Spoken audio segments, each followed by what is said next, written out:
আপনাদের একটা জিনিস দেখাই, দেখেন এই লুসাই জাতিদের মহিলাদের জন্য কিন্তু তামাক টান দেওয়ার জন্য একটা স্পেশাল জিনিস কিন্তু আছে, ঠিক আছে?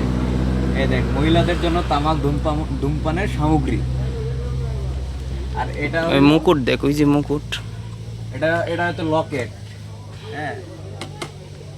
আর এটা হলো বারুদ রাখার জন্য। আর না, বারুদ রাখার বারুদ জন্য, রাখার লেগে, প্রাচীন। প্রাচীনকালে বারুদ রাখার জন্য ব্যবহৃত। কোনটা মাথা? এটা পুরুষদের টুপি। আর এই যে এটা হলো, এই যে দেখ মহিলাদের মুকুট, ওই যে এটা মহিলাদের মুকুট। বাদ্যযন্ত্র এটা, হ্যাঁ দেখ সেকি, হ্যাঁ, এটা হলো শিঙা। বাদ্যযন্ত্র। এদিকে এদিকে